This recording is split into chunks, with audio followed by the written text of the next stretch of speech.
ఇందులో ఒక డైలాగ్ ఉందనమాట ఈ ట్రైలర్‌లో.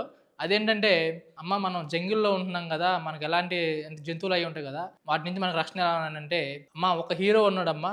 అతనే కింగ్ ఆఫ్ జంగిల్ అని చెప్పేసి ఒక డైలాగ్ ఉంటది. ఆ డైలాగ్ వింటున్నప్పుడు ఆ బ్యాక్‌గ్రౌండ్ బీజీఎం వస్తున్నప్పుడు వింటుంటే మనకు గూస్ బంప్స్ వస్తున్నాయన్నమాట. ఈ సినిమాలోని ప్రతి ఒక్క షాటు ఎంతో అద్భుతంగా తెరకెక్కించారన్నమాట. ఆ యొక్క సినిమాటోగ్రఫీ చాలా బాగుంది. ఆ ఫ్రేమింగ్ గావచ్చు, లేదంటే ఆ లైటింగ్ గావచ్చు, డార్క్ లైట్‌లో ఈ సినిమాని తీశారు. అంటే చాలా తీశారనమాట.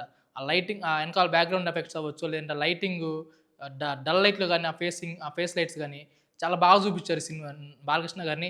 మన బాలకృష్ణ గారు మాస్ యాక్షన్‌లో ఈ సినిమాలో ఔట్ అండ్ ఔట్ అనేది ఫ్యాన్స్‌కి ఫుల్ ఫిస్ట్ ఇవ్వబోతున్నారు. ప్రొడ్యూసర్ నాగవంశీ గారు ఈ సినిమా మీద ఒక వైరల్ కామెంట్ చేశారు. అదేంటంటే, "నన్ను చిరంజీవి ఫ్యాన్స్ తిట్టుకున్నా పర్లేదు గానీ, ఈ సినిమా మాత్రం డైరెక్టర్ బాబీ నెక్స్ట్ లెవెల్‌లో తీశాడు.